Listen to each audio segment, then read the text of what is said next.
जी, नमस्कार। मैं एमज़िली से रवि कुमार गुप्ता आपका हार्दिक स्वागत करता हूँ आपके अपने स्केलेटन नर्सिंग के इस ऑनलाइन प्लेटफ़ॉर्म पे। सभी को गुड मॉर्निंग, सभी को नमस्कार। आज की जो क्लास में हम बात करने वाले हैं, वो हम लेबर के रिगार्डिंग बात करेंगे। हमने पिछली क्लास में भी लेबर के बारे में पढ़ा था और आज भी हम आगे कंटिन्यू करेंगे लेबर के बारे में। कौन-कौन से सब लोग पढ़ के आए हो या नहीं आए हो, लेबर के बारे में मैंने कल की क्लास आपको बताई थी। देखो, अगर आपने पिछली क्लास को लेबर के रिगार्डिंग नहीं पढ़ा है, तो ये क्लास आपको समझ में नहीं आने वाली है, कि आगे क्या होने वाला है। जब हम चीज़ें पढ़ाते हैं, जब हम चीज़ें पढ़ते हैं, तो उस चीज़ का एक सिनेरियो होता है। अगर आप उस चीज़ को रेगुलरली पढ़ते हो, रेगुलरली इन द सेंस कि आप अगर उसकी स्टेप बाय स्टेप पढ़ते हो, तो ज़्यादा चीज़ें समझ में आती हैं। अगर कोई बच्चा ऐसा है, जो इस क्लास को पहली बार देख रहा है, तो प्लीज़ मेरी पहली वाली वीडियो देखें, तभी आपको कुछ समझ में आएगा, तभी आप मेरे को असिस्ट कर पाओगे। आगे बात समझ में?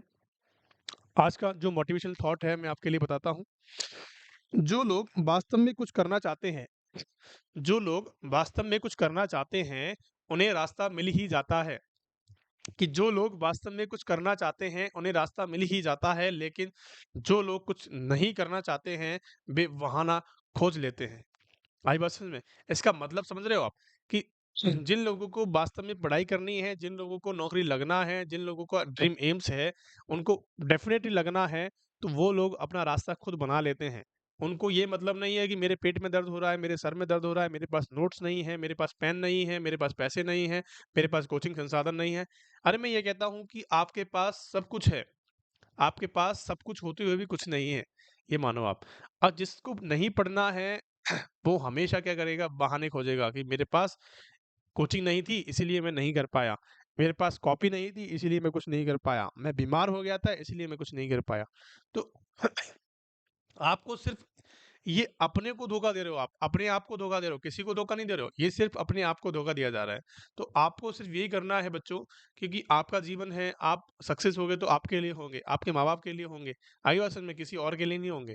तो आपको सिर्फ़ ये फ़ोकस रखना है कि मुझे अपनी एक दिशा में रेगुलरली पढ़ते रहना है, दैट्स इट। अगर आप रेगुलरली पढ़ते रहोगे, रेगुलर किसी भी काम को करने से हमेशा सक्सेस मिलती है, ध्यान रखना इस चीज़ का।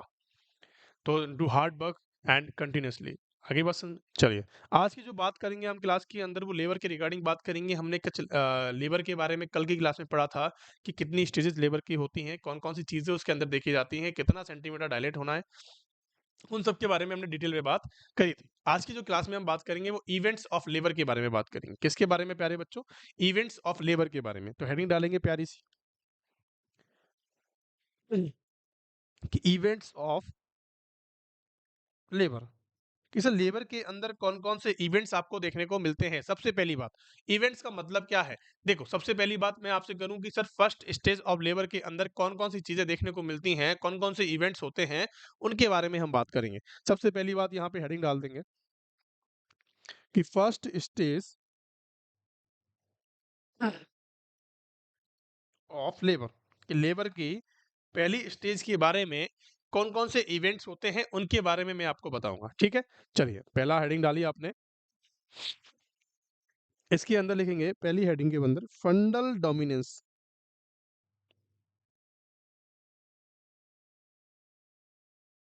कि भैया फंडल डोमिनेंस क्या होता है?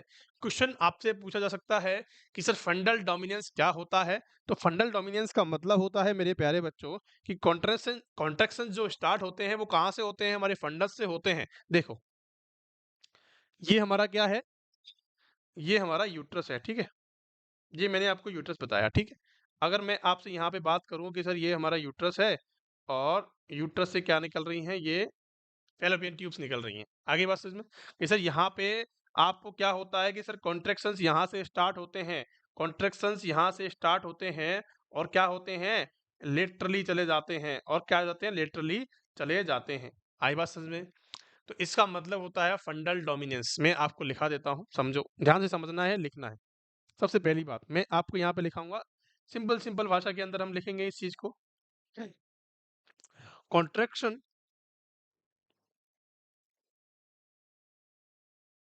Start from fundus contractions start from fundus. मैंने आपको बताया कि फंडस से स्टार्ट होता है। फंडस किसका पार्ट होता है? हमारे यूट्रस का पार्ट होता है फंडस बच्चों। जिसने भी मेरी एनाटॉमी वाली क्लास नहीं ली है, प्लीज गो एंड वॉच। आपको पता लगेगा कि कौन सा फंडस वाला पार्ट होता है, कौन सा सर्विक्स वाला पार्ट होता है, कौन सा पेल्विक वाला पार्ट होता है, कौन सा स्टमस वाला पार्ट होता है, सबके बारे में डिटेल में बताया हुआ है मैंने। तो हमने क्या कहा यहाँ पे कि कॉन्ट्रैक्शंस स्टार्ट फ्रॉम फंडस, कि फंडस से क्या हुआ बच्चों? कॉन्ट्रैक्शन स्टार्ट हुए एंड डाउनवर्ड, एंड डाउनवर्ड मतलब नीचे की तरफ, एंड लेटरली,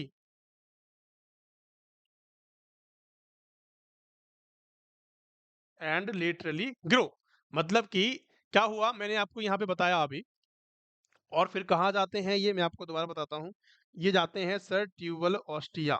इसको हमने क्या कहा कि सर ये कहाँ से निकलते हैं? कि सर ट्यूबल ऑस्टिया से निकलते हैं। क्या मेरी बात आप तक पहुंच गई है? कि सर कहाँ से निकले ये? कि सर ट्यूबल ऑस्टिया से निकले। अब ट्यूबल ऑस्टिया से तो निकल रहे हैं, उसको कहते हैं, इसको क्या कहते हैं मेरे प्यारे लाल लाली हो? सभी को पता होगा कि सर ट्यूबल ऑस्टिया को हमने क्या कहा कि pacemaker, pacemaker of uterus. इसको ही बोलते हैं कॉर्नुआ ऑफ यूट्रस। इसको ही बोलते हैं कॉर्नुआ ऑफ यूट्रस। कॉर्नुआ ऑफ यूट्रस बोल दो, ट्यूबल ऑस्टिया बोल दो, दोनों का नाम एक ही होता है। जिसको हम क्या कहते हैं प्यारे लाल लालियों? उसको कहते हैं पेस मेकर ऑफ यूट्रस। आगे बात समझ में? अब देखो, मैंने यहाँ पे लाइन सिंपल सिंपल सी भाषा के अंदर लिखी है। इसके अंदर मैंने आपको बताया है कि कॉन्ट्रैक्शन स्टार्ट होते हैं हमारे फंडस से। देखो ये हमारा फंडस है, ठीक है, ये हमारा फंडस है। तो कॉन्ट्रैक्शन जो है वो यहाँ से निकलते हैं, यहाँ से निकलते हैं और डाउनवर्ड जाते हैं। और कहाँ जाते हैं? लेटरली, साइड साइड से जाते हैं। आई बात समझ में? तो ऐसे कुछ कॉन्ट्रैक्शंस आपको देखने को मिलते हैं, उसको कहते हैं हम, उसको क्या कहते हैं? फंडल डोमिनेंस। क्या कहते हैं? फंडल डोमिनेंस। और जो और जो आपका ट्यूबल ऑस्टिया पाया जाता है वो कहाँ पाया जाता है? वो ट्यूबल ऑस्टिया आपका यहाँ पाया जाता है। जो हमारा फेलोपियन ट्यूब का निकास होता है, या फिर हम कह सकते हैं फेलोपियन ट्यूब के अंदर जाने का जो रास्ता होता है, वहाँ पे आपको कॉर्नुआ ऑफ यूट्रस या ट्यूबल ऑस्टिया देखने को मिलता है। और वो क्या होता है मेरे प्यारे बच्चों? कि sir pacemaker of the uterus होता है। अगर मैं आपसे दूसरे क्वेश्चन की बात करूँ कि sir pacemaker of heart क्या होता है, एक क्वेश्चन और बता देता हूँ मैं आपको कि sir pacemaker of heart क्या होना चाहिए? कि पेस मेकर ऑफ हार्ट क्या होता है बच्चों? साइनो एट्रियल नोड होता है। क्या होता है? कि सर ऐसे नोड होता है। बहुत बार एग्जाम के अंदर क्वेश्चन पूछा गया है कि sir pacemaker of the heart किसे कहते हैं? कि सर ऐसे नोड को कहते हैं। और ऐसे नोड की फुल फॉर्म क्या होती है? Cyano atrial node. उसकी फुल फॉर्म क्या होती है मेरे प्यारे बच्चों? इसे साइनो एट्रियल नोड होती है। और और हमने पेसमेकर ऑफ यूट्रस किसे बोला? कि सर हमने पेसमेकर ऑफ यूट्रस हमने ट्यूबल ऑस्टिया को बोला। और इसी का नाम होता है दूसरा कॉर्नुआ ऑफ यूट्रस। कॉर्नुआ of uterus. क्या दोनों बातें तीनों समझ में आ गई मेरे प्यारे बच्चों आपको? चलिए बहुत बढ़िया। दूसरी फेज लिखेंगे। पहला हमने लिखा फंडल, फंडल डोमिनेंस के बारे में देखा। नंबर दूसरी बात हम करेंगे uterine contraction and retraction. Contraction and retraction आई बस में? तो कॉन्ट्रैक्शन एंड रिट्रैक्शन का मतलब समझते हो आप? इसका मतलब समझते हो? मैं आपको बताता हूँ। देखो क्या होता है कि एक तो क्या होती है कि सर अपर यूट्राइन सेगमेंट होता है, एक होता है अपर यूट्राइन सेगमेंट होता है, और एक होता है lower uterine segment. Lower uterine segment, ठीक है। एक होता है अपर यूट्राइन सेगमेंट, एक होता है लोअर यूट्राइन सेगमेंट। जब अपर वाले, उसके अंदर कैसे मसल फाइबर्स पाए जाते हैं? तो यहाँ पे लिखेंगे, यहाँ पे लॉन्गिट्यूडिनल, लॉन्गिट्यूडिनल,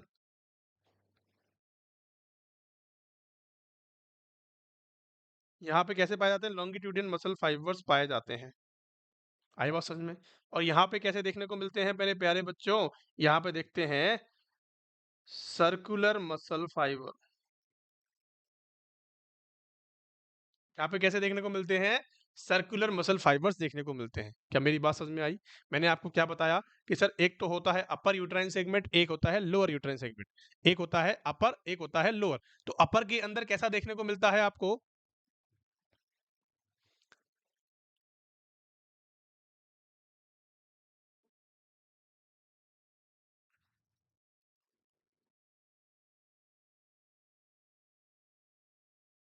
हाँ जी, आगे मेरी आवाज़? चलिए, मैंने आपको बताया कि एक होता है अपर यूट्राइन सेगमेंट, एक होता है लोअर यूट्राइन सेगमेंट। अब अपर यूट्राइन सेगमेंट के अंदर कैसे देखने को मिलते हैं मेरे प्यारे बच्चों आपको? कैसे देखने को मिलते हैं? लॉन्गिट्यूडिनल मसल फाइबर्स देखने को मिलते हैं। अगर मैं आपसे बात करूँ कि लोअर यूट्राइन सेगमेंट के अंदर सर्कुलर मसल फाइबर्स देखने को मिलते हैं। देखो, देखो मैं आपसे बात करता हूँ कि सर ये हमारा यूट्रस है। ठीक है, ये हमारा क्या है मेरे बच्चों? यूट्रस है। अब यूट्रस के अंदर मैंने आपको बताया कि सर यूट्रस के अंदर ऊपर वाले पार्ट के अंदर तो लॉन्गिट्यूडिनल देखने को मिलते हैं। लॉन्गिट्यूडिनल का मतलब होता है स्ट्रेट। और अगर मैं आपसे बात करूं कि सर नीचे वाले हिस्से में आपको कैसे देखने को मिलेंगे? सर आपको सर्कुलर मसल फाइबर्स देखने को मिलेंगे। क्या मेरी बात समझ में आ रही है? क्या मेरी बात समझ में आ रही है? एक तो होता है अपर यूट्राइन सेगमेंट, एक होता है लोअर। तो अपर के अंदर लॉन्गिट्यूडिनल देखने को मिलते हैं, लोअर के अंदर क्या देखने को मिलता है आपको? सर्कुलर मसल फाइबर्स देखने को मिलते हैं। अब जब ये एक साथ कॉन्टैक्ट करते हैं तो उसको कहते हैं मैं आपको बताता हूँ कि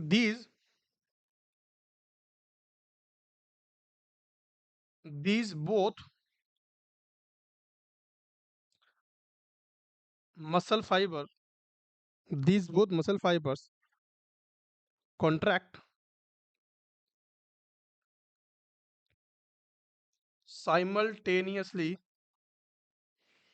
these both muscle fibres contract simultaneously. Simultaneously का मतलब होता है पहले ऊपर वाला करेगा, फिर नीचे वाला करेगा, फिर ऊपर वाला करेगा, फिर नीचे वाला करेगा, फिर ऊपर वाला, फिर नीचे वाला, फिर ऊपर वाला, फिर नीचे वाला। ऐसे साइमल्टेनियसली क्या करते हैं? ये कॉन्ट्रैक्ट करते हैं। अब जब कॉन्ट्रैक्ट करते हैं इसको क्या कहते हैं? Called polarity of uterus. इसको कहते हैं पोलैरिटी ऑफ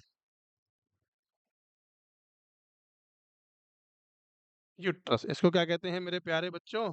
कि पोलैरिटी ऑफ यूट्रस कहा जाता है। अगर आपसे कोई क्वेश्चन करता है कि सर पोलैरिटी ऑफ यूट्रस किसे कहते हैं, तो आपको बताना है कि सर दोनों मसल फाइबर्स एक साथ साइमल्टेनियसली क्या करते हैं? कॉन्ट्रैक्ट करते हैं। उसको ही हम क्या कहते हैं? पोलैरिटी ऑफ यूट्रस कहते हैं। क्या मेरी बात समझ में आ गई? अब भैया इस पोलैरिटी को बनाने के लिए, इस पोलैरिटी को मेंटेन करने के लिए हमें कितनी ऑक्सीटोसिन की डोज देनी होती है, उसके बारे में डिस्कस कर लेते हैं। क्योंकि जब ये कॉन्ट्रैक्ट होंगे तो किसके कारण होंगे? हमारे ऑक्सीटोसिन के कारण ही होंगे। तो ठीक है भैया। अब यहाँ पे हम बात कर लेते हैं कुछ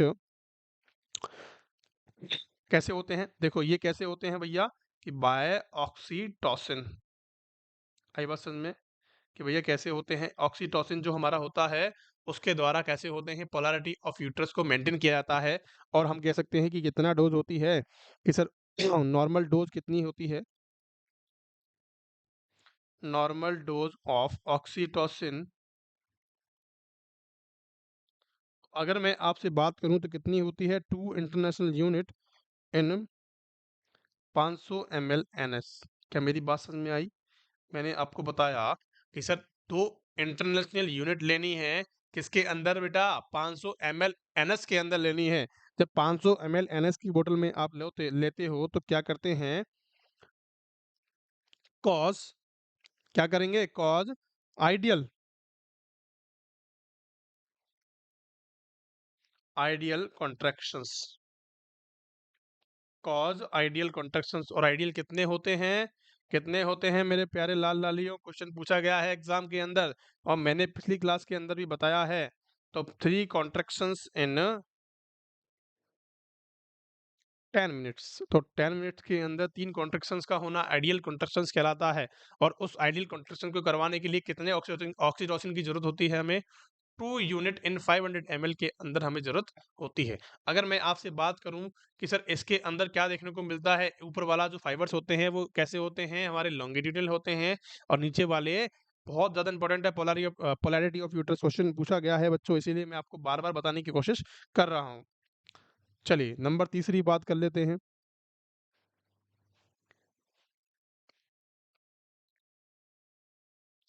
सर्वाइकल एफेसमेंट क्या होता है? सर्वाइकल एफेसमेंट की अगर मैं आपसे बात करूं तो इसका सीधा सीधा मतलब होता है कि sir taking up of cervix, कि सर्विक्स का ऊपर की साइड शिफ्ट हो जाना, अपवार्ड शिफ्ट ऐसे लिखेंगे, अपवार्ड शिफ्टिंग ऑफ सर्विक्स। अगर मैं आपसे बात करूं taking up of cervix and merge circular muscle fibre and lower uterine segment, और लोअर यूट्राइन सेगमेंट ऐसे लिखेंगे, और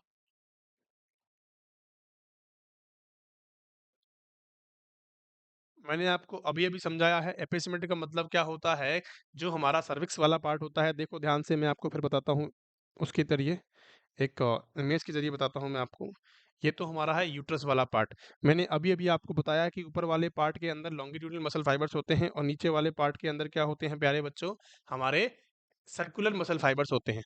और ये हमारा सर्विक्स वाला पार्ट होता है, ये हमारा सर्विक्स वाला पार्ट होता है। जब सर्विक्स वाला पार्ट ऊपर की तरफ शिफ्ट होता है, ये वाला जो पार्ट होता है ये ऊपर की तरफ जब शिफ्ट हो जाता है, ये वाला पार्ट जब ऊपर की तरफ शिफ्ट होता है उसको कहते हैं एफेसमेंट, उसके उसको कहते हैं एफेसमेंट। और देखो, taking up of cervix and merge the circular muscle fibres, circular muscle fibres के अंदर मर्ज दिखाई दे रहा है आपको कि सर बिल्कुल दिखाई दे रहा है। और लोअर यूट्राइन सेगमेंट, कि लोअर यूट्रस के सेगमेंट में चला गया है। क्या मेरी बात आपको समझ में आ गई है? दोनों के दोनों बातें मैंने आपको बताई हैं। मैंने आपको बताया कि लोअर यूट्राइन सेगमेंट के अंदर सर्कुलर मसल फाइबर्स पाए जाते हैं, उसी बात को मैंने आपको दोबारा बताया है। क्या मेरी बात समझ में आ गई? आपको सिंपल सा मतलब रखना है कि taking up of cervix, cervical एफेसमेंट का मतलब होता है। आगे बात समझ में? चलिए, नंबर चौथी बात कर लेते हैं, सर्वाइकल डायलेशन क्या होता है।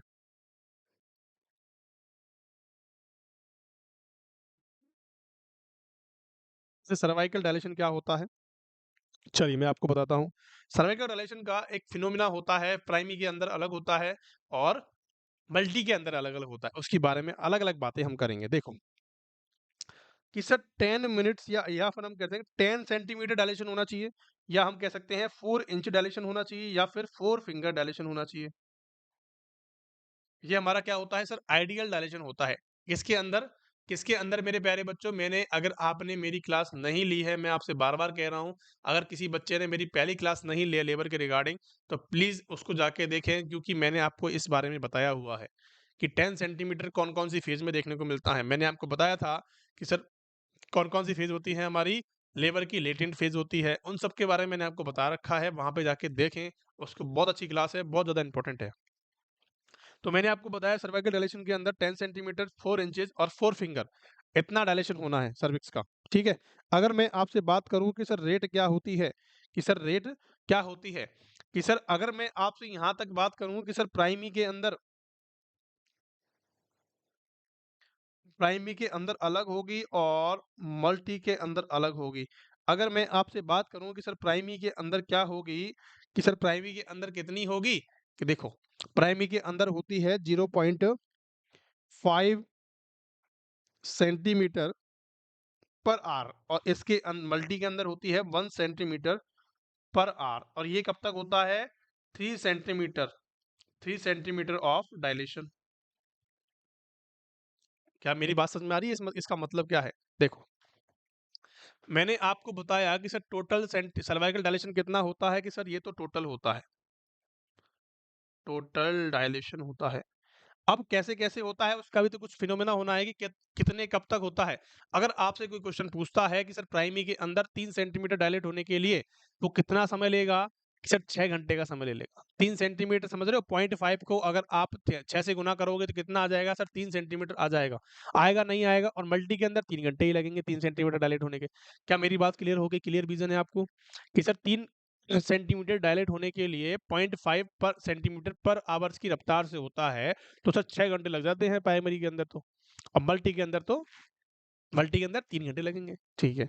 अब 3 सेंटीमीटर के बाद अब मैं आपको बताता हूँ कि सर आफ्टर 3 सेंटीमीटर तो सर्वाइकल डायलेशन कैसे होगा, कि सर प्राइमी के अंदर तो क्या देखने को मिलेगा? 1 सेंटीमीटर पर आवर होगा, और अगर मल्टी के अंदर की बात करूं तो मल्टी के अंदर कितना देखने को मिलेगा? 1.5 सेंटीमीटर पर आवर देखने को मिलेगा।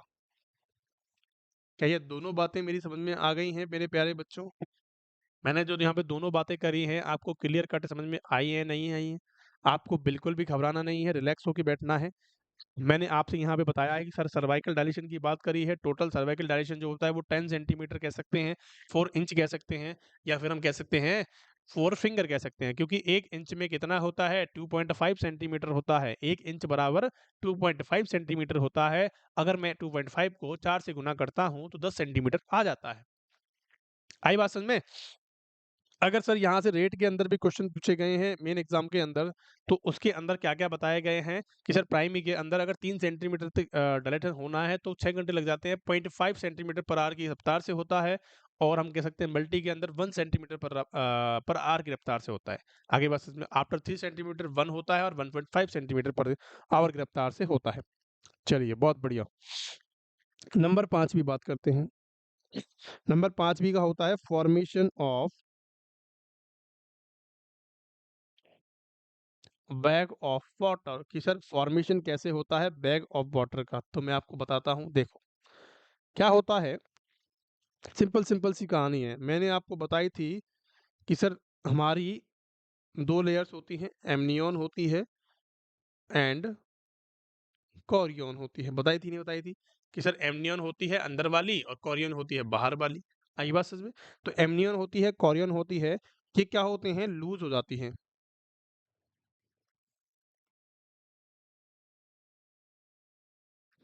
लूजली लूजली हो जाती हैं एंड एक्सपेल आउट साइट। क्या होती हैं कि एमनियन एंड जो कोरियन हमारी लेयर्स होती हैं, वो क्या हो जाती है, लूज हो जाती है। लूज होने के बाद वो बाहर लटकती हुई दिखाई देती हैं। लूज हो जाने के बाद आपको लटकती हुई दिखाई देंगी। जब लटकती हुई दिखाई देती हैं तो इनके अंदर क्या हो जाता है कि सर एमनियोटिक फ्लूइड फिल हो जाता है, कि सर एमनियोटिक फ्लूइड क्या होता है मेरे प्यारे बच्चों कि सर एमनियोटिक फ्लूइड इसके अंदर क्या हो जाता है, फिल हो जाता है। और जैसे ही एमनियोटिक फ्लूइड फिल होता है तो उस फ्लूइड को हम दो तरीके से बांट सकते हैं, और उसको ही हम कहते हैं formation of bag of water. क्या मेरी बात समझ में आ गई है? उस जो हम कह सकते हैं उस थैली का, या फिर हम कह सकते हैं उस मेम्ब्रेन के अंदर जब फ्लूइड बढ़ता है तो ऐसा लगता है कि फॉर्मेशन हो चुका है बैग ऑफ वाटर का। आगे बस में एक बैग सा आपको दिखाई देगा जिसके अंदर पानी भरा हुआ होगा।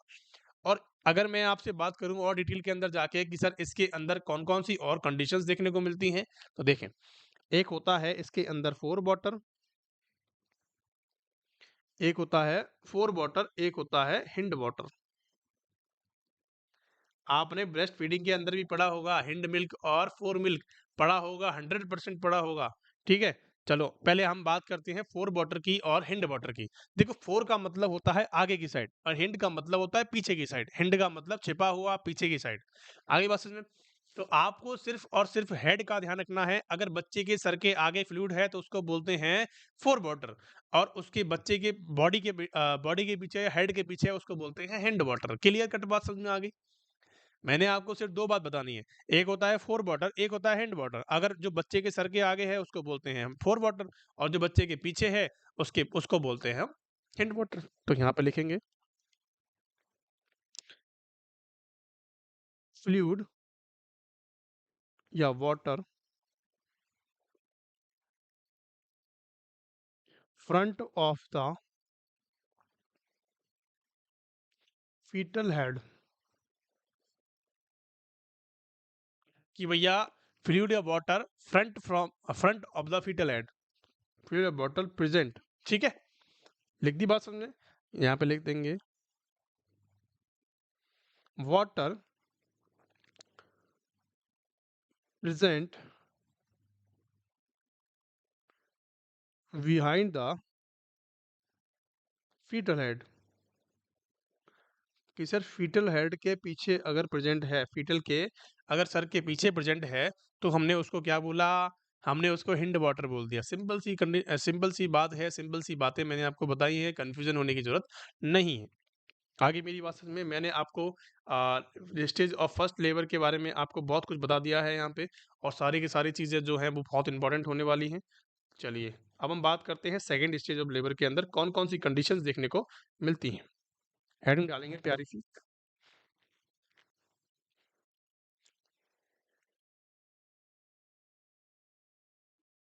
Second stage of labour.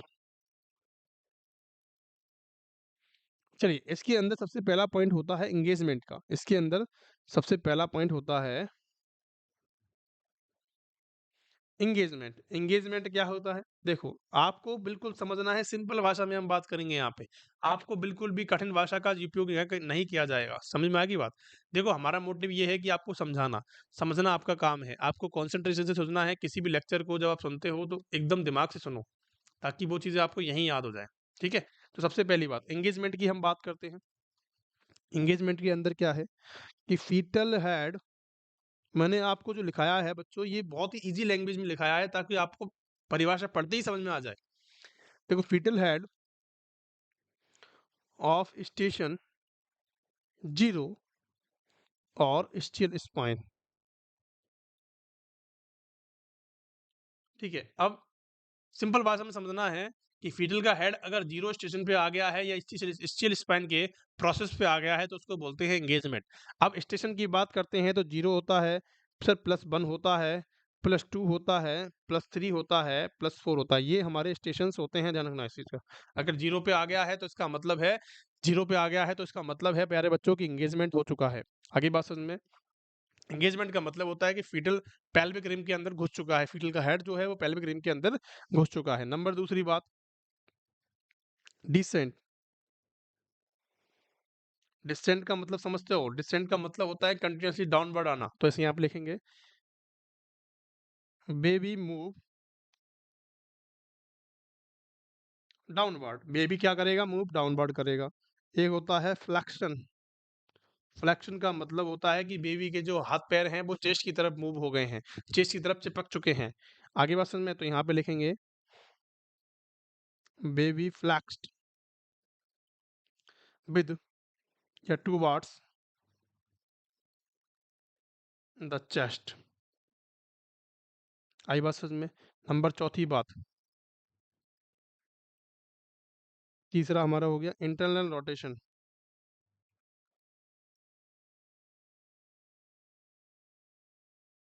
Internal rotation of head. कि हेड का जो इंटरनल रोटेशन होता है, अंदर ही अंदर घूमने की प्रक्रिया को हम कहते हैं internal rotation of head.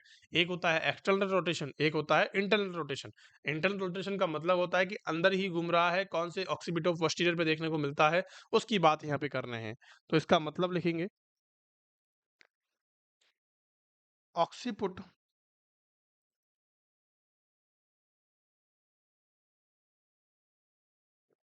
Behind the symphysis pubis. Occiput जो रीजन है वो कैसा होना चाहिए? बिहाइंड द सिम्फाइसिस प्यूबिस के होना चाहिए। आगे बात समझ में? इसको कहते हैं इंटीरियर। अब मैं आपको एक डायग्राम बना के दिखाता हूँ, आपको उससे समझ में आ जाएगा। ठीक है,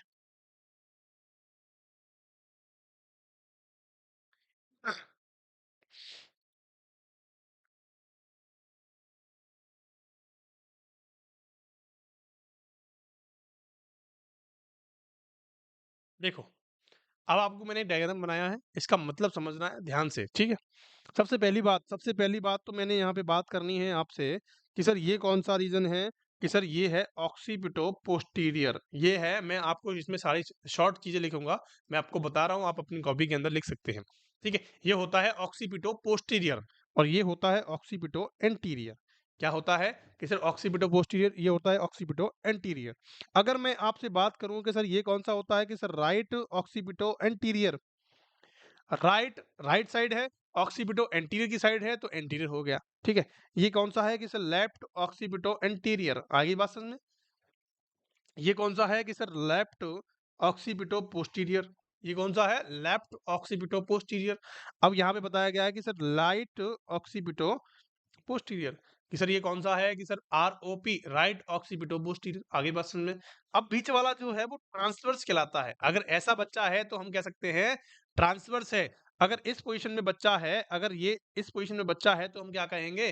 कि सर या तो बच्चे के हेड के ऊपर डिपेंड करता है। अगर हेड उसका आगे है तो हम उसको राइट ऑक्सीपिटो एंटीरियर बोलेंगे, अगर पीछे की साइड हेड है तो पोस्टीरियर बोलेंगे। आगे बात समझ में? सिंपल सिंपल सी कहानी है, सिंपल सिंपल सी भाषा में हम बात कर रहे हैं यहाँ पे। अब इसको हमने बोला कि सर राइट, इसको बोला लेफ्ट ऑक्सीपिटो ट्रांसफर्स और राइट ऑक्सीपिटो ट्रांसफर्स। यहाँ तक कि क्लास में किसी को डाउट है कि सर ऐसे अगर ऐसे होता है, मैंने आपको ड्रॉ करा है लाइन, तो इसका मतलब समझ जाना है कि इसका मतलब क्या समझना है मेरे प्यारे लाल लालियों, कि ये ट्रांसवर्स वाली पोजीशन है। ये कौन सी है? ट्रांसवर्स वाली पोजीशन है। और अगर मैंने इस तरीके अवस्था में लिखा है तो इसका मतलब है लॉन्गिट्यूडनल है। लॉन्गिट्यूडनल का मतलब या हम कह सकते हैं वर्टिकल अवस्था में है। क्या मेरी बात समझ में आ गई आप सभी को? बहुत बढ़िया। अब एक चीज होती है, एंगल कितने कितने का बन रहा है इनके बीच में, एंगल की बात कर लेता हूं यहाँ पे आपसे। देखो, अगर हमारा जो बच्चे का हेड है, अगर वो ऑक्सीपिटो पोस्टीरियर से ऑक्सीपिटो एंटीरियर तक आता है, अगर बच्चे का हेड हमारा कह सकते हैं कि सर ऑक्सीपिटो पोस्टीरियर पे है, ऑक्सीपिटो पोस्टीरियर से ऑक्सीपिटो एंटीरियर तक आता है, तो इसका मतलब है बच्चा कितना घुमा? हमारा 180 डिग्री का घुमा। बच्चा हमारा 180 डिग्री के एंगल पे घूम चुका है। आगे बात समझ में, कि अगर ये हेड जो है यहाँ तक आता है, तो अगर जो हमारा हेड है बच्चे का, अगर वो आता है लेफ्ट ऑक्सीपिटो पोस्टीरियर से ऑक्सीपिटो एंटीरियर पे आता है, लेफ्ट साइड से अगर आता है तो उसको कहते हैं 135 डिग्री का एंगल हुआ। कितना एंगल बना बच्चों? कि सर 135 डिग्री का एंगल बना। कि सर अगर ट्रांसवर्स लेफ्ट ऑक्सीपिटो ट्रांसफर से अगर बच्चा आता है तो उसका जो बना वो कितना बना? 90 डिग्री का एंगल बना। उसका कितना बना मेरे प्यारे लाल लालियों को? 90 डिग्री का एंगल बना। अगर मैं आपसे बात करूं कि सर बच्चे का हेड कहाँ था, हमारे लेफ्ट ऑक्सीपिटो एंटीरियर पे था, और कहाँ आ गया है? ऑक्सीपिटो एंटीरियर पे आ गया है। उसका कितना बना? कि सर 45% बना, 45 डिग्री का एंगल बना। क्या आ गई मेरी बात समझ में? यहाँ पे सिंपल सिंपल कहानी के बारे में मैंने आपको बताया है, सिंपल सिंपल बातों के बारे में बताया है। किसी को समझ में नहीं आया तो प्लीज गो एंड वॉच, और इसको वापस से रिपीट करेंगे, रिपीट करके इसको बार बार देखने की कोशिश करेंगे। बहुत ज्यादा इंपॉर्टेंट है। यहाँ से एंगल से क्वेश्चन बनते हैं। अगर मैं आपसे यहाँ पे क्वेश्चन की बात करूँ कि किसी बच्चे का हेड जो है वो लेफ्ट ऑक्सीपिटो पोस्टीरियर है, किसी बच्चे का जो हेड है वो लेफ्ट ऑक्सीपिटो पोस्टीरियर है, और कहाँ तक आना है? लेफ्ट ऑक्सीपिटो पोस्टीरियर से ऑक्सीपिटो एंटीरियर तक आना है, तो कितना बच्चे का हेड घूमेगा? 180 डिग्री का घूमेगा। क्या मेरी बात समझ में आ गई है? अगर किसी बच्चे का अगर किसी बच्चे का हेड जो है, अगर किसी सॉरी, इसमें तो एक 135 हुआ, 135 घूमा, देख लो 135 घूम रहा है या नहीं घूम रहा। अगर किसी बच्चे का हेड जो है वो ऑक्सीपिटो पोस्टीरियर की साइड है और ऑक्सीपिटो एंटीरियर तक आना है, तो 180 डिग्री का बनेगा। क्या मेरी बात समझ में आ गई? इसी प्रकार से क्वेश्चंस बनते हैं, इसी प्रकार से क्वेश्चंस आपसे पूछे जाएंगे। आगे बात समझ में? चलिए, बहुत बढ़िया। नंबर तीसरी बात करते हैं कि सर क्राउनिंग क्या होती है? क्राउनिंग क्या होती है? सिंपल सी बात करता हूं आपको। अगर बच्चे का जो हेड है, बच्चे का हेड जो है आपको दिखाई दे जाए वेजाइनल वेजाइना के थ्रू, आपको मदर की जो वेजाइना है उसके थ्रू आपको बच्चे का हेड दिखाई दे जाए, इसका मतलब समझ लेना कि क्राउनिंग हो चुकी है। क्राउनिंग उसको बोलते हैं। चलिए यहाँ पे लिख देते हैं, यहाँ पे लिख देते हैं, मीन्स इट मीन्स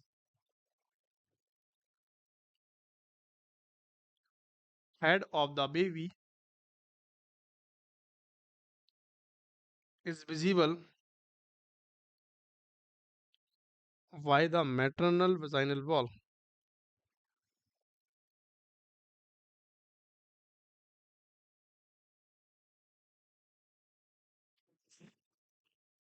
आगे बात समझ में? और मैक्सिमम जो डायमीटर होता है वो कितना होता है? कि सर बाई पेराइटो या बाई पेराइटल डायमीटर कितना होता है? सर 9.5 होता है। क्वेश्चन ऑफ द डे, रखना इस चीज का। क्वेश्चन पूछा गया है कि सर मैक्सिमम सबसे ज्यादा डायमीटर किसका होता है, तो बाई पेराइटल डायमीटर होता है 9.5 सेंटीमीटर का। अगर मैं आपसे बात करूं कि सर कौन सा होता है, कि सर बाई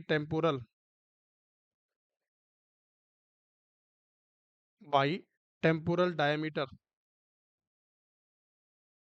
तो बाई टेम्पोरल जो डायमीटर होता है वो 8 सेंटीमीटर का होता है। कितना होता है मेरे प्यारे बच्चों? कि सर 8 सेंटीमीटर का होता है। अगर मैं आपसे बात करूं कि सर सब पैराइटल डायमीटर जो होता है वो कितना होता है, वो होता है 8.5 सेंटीमीटर का। क्या आपको मेरी बात समझ में आ गई है? मैंने आपको 3 डायमीटर यहाँ पे बताए हैं। सबसे मैक्सिमम वाला होता है बाई बाई पैराइटल डायमीटर होता है। क्या मेरी बात समझ में आ गई है? चलिए, बहुत बढ़िया। नंबर 6 की बात करते हैं। नंबर 6 क्या कहता है? एक्सटेंशन। एक्सटेंशन कब होता है देखो, कि जो बच्चे का जो हेड है वो एकदम फोर्स के साथ नीचे आए, उसको कहते हैं extension. Couple of the force एक साथ से लगे। देखो मैं आपको बताता हूँ कि head deliver by the couple of force, कि हेड जो है बच्चे का वो डिलीवर हो रहा है एकदम कपल ऑफ द फोर्स के साथ, उसको कहते हैं एक्सटेंशन। अब कपल ऑफ फोर्स कौन कौन लगाता है उसके बारे में मैं आपको बताता हूँ। देखो, एक तो होता है हमारा फंडस। फंडस क्या करेगा सर? बियरिंग डाउन एफर्ट लगाएगा, बियरिंग डाउन। एंड फंडस तो क्या कर रहा है कि सर बियरिंग डाउन मतलब कि ऊपर से प्रेशर लगा रहा है नीचे की तरफ, ठीक है। और क्या होता है कि sir perineum, perineum and cervix upward move कर रहे हैं, अपवार्ड मूव, या फिर हम कह सकते हैं अपवार्ड फोर्स लगा रहे हैं। एंड उसको क्या कर रहे हैं? एक्सटेंड कर रहे हैं, उसको कहते हैं कपल ऑफ फोर्स। क्या मेरी बात समझ में आई? मैंने आपको क्या बताया कि सर फंडस तो ऊपर से प्रेशर लगा रहा है और नीचे से क्या लगा रहा है? कौन? नीचे से कौन लगा रहा है? हमारा पेरिनियम सर्विक्स वाला पोर्शन जो है वो एकदम से क्या लगा रहे हैं? प्रेशर लगा रहे हैं, दोनों साइमल्टेनियसली। उसके बाद क्या कर रहे हैं? डिसेंड कर रहे हैं, उसको कहते हैं एक्सटेंशन, उसको कहते हैं बच्चों एक्सटेंशन। अब नंबर 7 लिखेंगे, रेस्टिट्यूशन। ये क्वेश्चन आपसे पूछा जा सकते हैं प्यारे बच्चों कि सर सेकंड स्टेज के अंदर कौन कौन सी कंडीशंस हमें देखने को मिलती हैं, वो आपको याद रखनी पड़ेगी। ध्यान रखना इस चीज का। रेस्टिट्यूशन का मतलब समझ रहे हो? रेस्टिट्यूशन का मतलब क्या होता है? That means, that means the reposition of fetal head, that means reposition of fetal head and returning to a normal position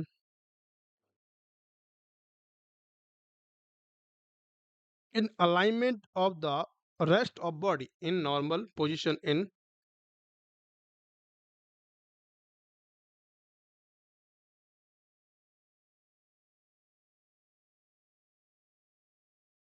of rest of body, कि रेस्ट ऑफ बॉडी जो है वो नॉर्मल अलाइनमेंट। रेस्टिट्यूशन का simple simple सा मतलब समझ लो कि reposition होती है फीटल हेड की। रेस्टिट्यूशन का मतलब रेस्ट करना। आगे बात समझ में? तो नॉर्मल पोजीशन के अंदर क्या होगा प्यारे बच्चों? रेस्ट करेगी बॉडी। आगे बात समझ में? नंबर 8वीं की बात करता हूँ, external rotation of fetal head. भाई पहले कहाँ हुआ था? पहले हमारा इंटरनल रोटेशन हुआ था, अभी कहाँ होगा? हमारा एक्सटर्नल रोटेशन होगा। जब बच्चा घूमता है एक्सटर्नल की साइड, उसको कहते हैं एक्सटर्नल रोटेशन। उसका जो मुंह होता है वो थाई की तरफ होता है। आगे बात समझ में? इसका मतलब लिखेंगे,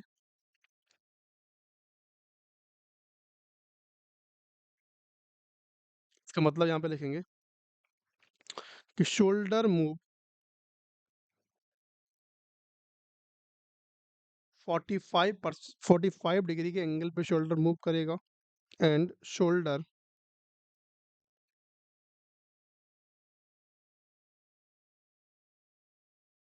place N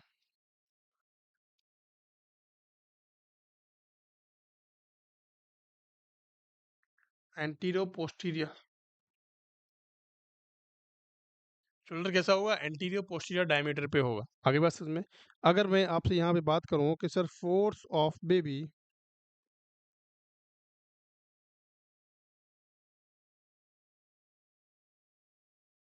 towards one thigh, face of baby ऐसे लिखेंगे, face, face of baby towards one thigh and occiput in on one thigh of mother। क्या मेरी बात समझ में आई? मैंने आपको क्या बताया यहाँ पे, सिंपल सिंपल सी कहानी है। जैसे मैं आपको बताता हूँ, सपोज दैट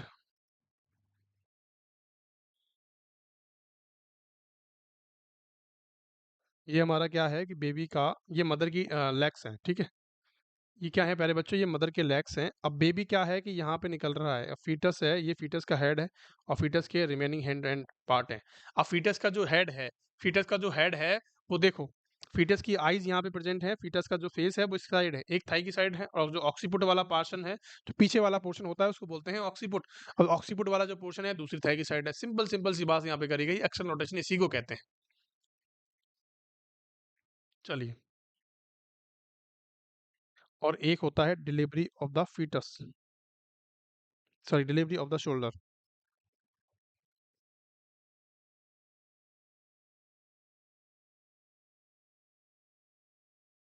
भैया फीटस का हेड वापस निकल गया, हेड निकलने के बाद उसकी जो बॉडी है, शोल्डर्स है, वो सब वापस आएंगे, बाहर आएंगे, उसको कहते हैं डिलीवरी ऑफ द शोल्डर या ट्रंक। आगे बस में बहुत बढ़िया। यहाँ तक कि क्लास में किसी को डाउट है मेरे बच्चों? यहाँ तक के जो मैंने इफिसमेंट आपको बताए हैं, जो आपको कंडीशंस बताई हैं, उनके बारे में आपको अच्छे से पढ़ना है, समझना है, क्योंकि यहाँ से क्वेश्चंस पूछे जा सकते हैं आपसे। चलिए, अब मैं आपको पढ़ाऊंगा सर मैनेजमेंट क्या होता है हमारा, कि सर मैनेजमेंट अगर क्वेश्चन आता है कि sir management of labour, labour का मैनेजमेंट कैसे करोगे, कि अगर किसी महिला की फर्स्ट स्टेज है, अगर फर्स्ट स्टेज है ऑफ लेबर है तो आपको क्या करना है, अगर किसी की फर्स्ट स्टेज ऑफ लेबर है तो आपको क्या करना है, देखो सबसे पहला बात, सबसे पहली बात तो हमें करना है कि sir psychological, psychological and emotional support देनी है। फीमेल को क्या करना है बच्चों, साइकोलॉजिकल सपोर्ट देनी है, इमोशनल सपोर्ट देनी है, ठीक है। नंबर दूसरी बात, फियर ऑफ डेंजर, वो कैसी होती है प्यारे बच्चों, डेंजर में होती है फियर, उसको उसका जो डर है वो खत्म करना है, खतरे से, ठीक है। तीसरी बात हम करेंगे, उसको क्या होता है भैया, फियर ऑफ पेन होता है, पेन से डरी हुई होती है, उसको खत्म करना है, ठीक है। टू रिलीव ऐसे लिख दोगे आप। नंबर चार, कि sir fetal heart sound, fetal fetal heart sound check in every in every 30 minutes, हर 30 मिनट के अंदर आपको क्या करनी है, फीटल हार्ट साउंड को चेक करना है। आगे बात समझ में, फीटल हार्ट साउंड को आपको चेक इसलिए करना है ताकि जो बच्चा है हमारा फीटल डिस्ट्रेस में ना चला जाए। आगे बात समझ में, और पोजीशन,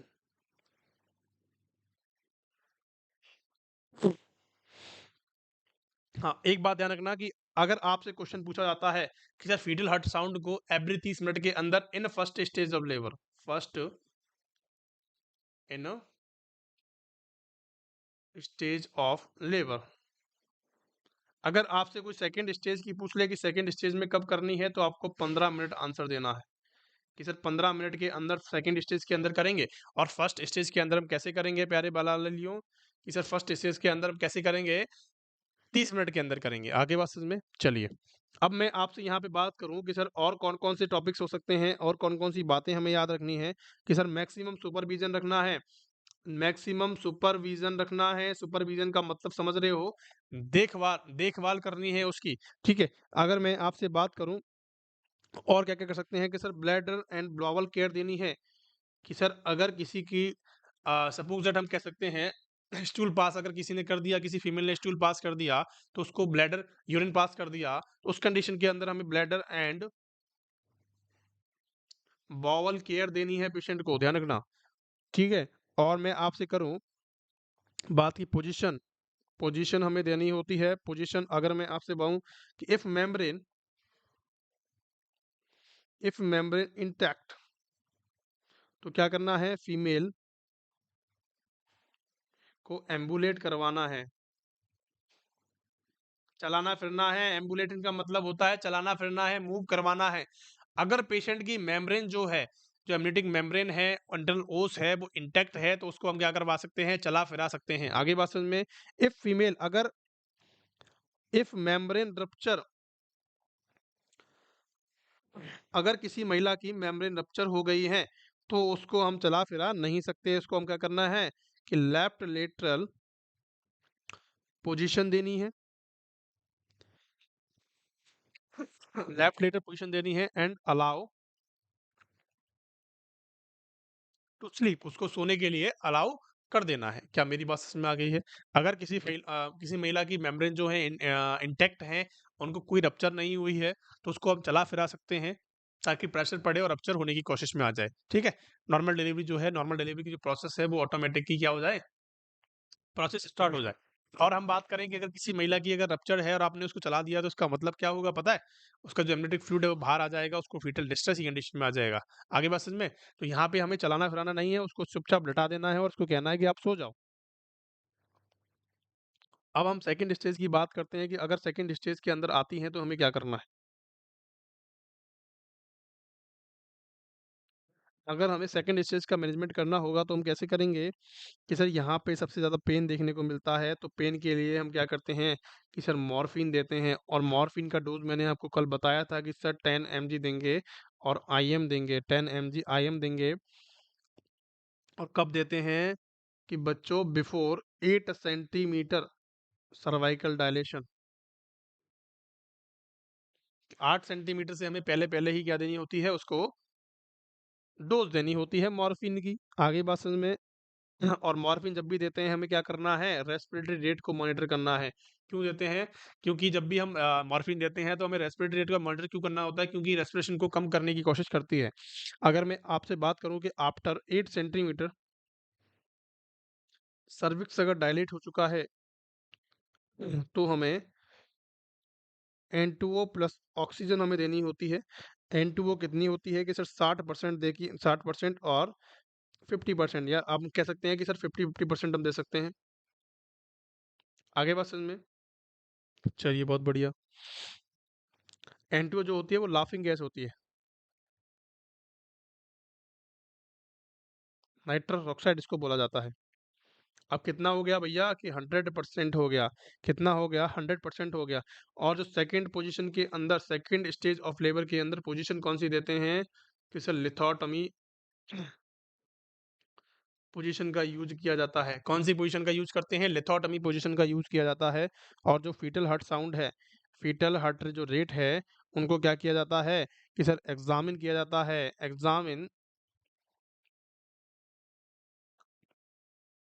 एग्जामिन द प्लेसेंटा भी कर सकते हैं। हम क्या कर सकते हैं कि सर जो हमारी फीटल हार्ट रेट है उसको क्या करना है कि एग्जाम करना है, या फिर हम कह सकते हैं to check in every 15 minutes. मैंने आपको अभी अभी बताया है कि सर अगर सेकंड स्टेज ऑफ लेबर चल रहा है तो हमें 15 मिनट्स के अंदर चेक करना है, और फर्स्ट की बात करें तो हमें 30 मिनट के अंदर चेक करना होता है। आगे बात समझ में? अगर मैं आपसे बात करूं कि सर एनकरेज करना है कि sir encourage the mother to bearing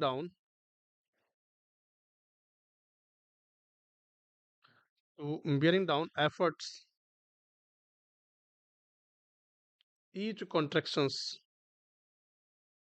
mother को एनकरेज करना है कि जैसे ही आप क्या करते हो, बियरिंग डाउन एफर्ट्स लगाने हैं, जैसे ही कॉन्ट्रैक्शंस आते हैं आपको तुरंत नीचे फोर्स लगाना है, आपको तुरंत नीचे फोर्स लगाना है, उसी को कहते हैं bearing down efforts.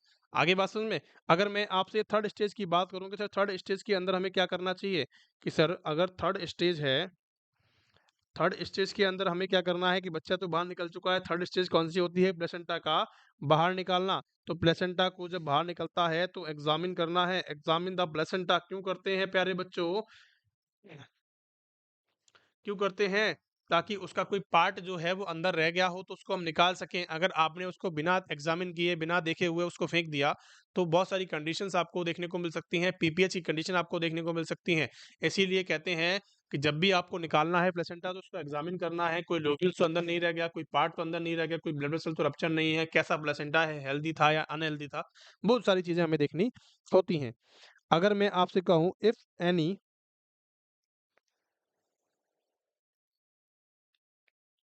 if any part of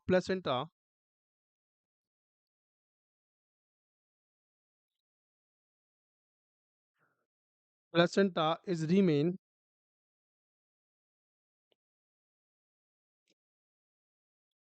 in uterus, अगर यूट्रस के अंदर कोई पार्ट रह जाता है प्लेसेंटा का, तो वो क्या करेगा? रिटेन्ड प्लेसेंटा कहलाएगा।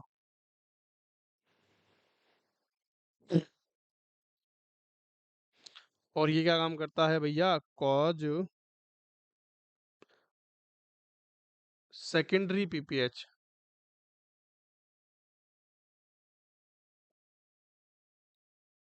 सेकेंडरी पीपीएच का कारण कौन होता है? रिटेन्ड प्लेसेंटा होता है। क्या मेरी बात आप तक पहुंच गई है मेरे प्यारे लाल लालियों? मैंने आपको यहाँ पे सिंपल सिंपल सी भाषा के अंदर ये सारी चीज़ें बताई हैं। और जो सिंपल हमारी बात करूँ मैं आपसे, तो इसमें क्या होता है? सेकेंडरी पीपीएच के अंदर जो ब्लीडिंग होती है, अब ब्लीडिंग जो होती है वो आफ्टर 24 आवर्स देखने को मिलती है। 24 आवर्स आफ्टर। अगर आपने बताया है कि सर सेकेंडरी पीपीएच का कारण ये होता है, तो प्राइमरी पीपीएच का कारण कौन होता है? कि सर प्राइमरी पीपीएच का कॉज क्या होगा? प्राइमरी पीपीएच का मतलब क्या है? प्राइमरी पीपीएच का मतलब होता है ब्लीडिंग बिफोर, या ब्लीडिंग विद इन, ऐसे लिख सकते हैं, 24 आवर्स। क्या मेरी बात समझ में आ गई है आप सभी को? तो यहाँ तक की क्लासेस हमारी हमारे लेबर की रिगार्डिंग थी, लेबर के मैनेजमेंट के बारे में थी। मैंने आपको सारी चीज़ों के बारे में कंप्लीट करवाया है। मैंने आपको बताया है कि सर कौन-कौन से इवेंट्स आपको देखने को मिलते हैं, कौन-कौन सी कंडीशंस आपको देखने को मिलती हैं, उन सब के बारे में हमने डिटेल में बात यहाँ पे कर ली है। तो thank you so much for being there. अगर क्लास पसंद आई हो तो please like, share and subscribe करेंगे। हमारे चैनल को सब्सक्राइब करेंगे, ताकि हमें और आपको दोनों को मोटिवेशन मिलता रहे। अपने दोस्तों के साथ शेयर करेंगे। Thank you so much. पढ़ते रहें और बढ़ते रहें।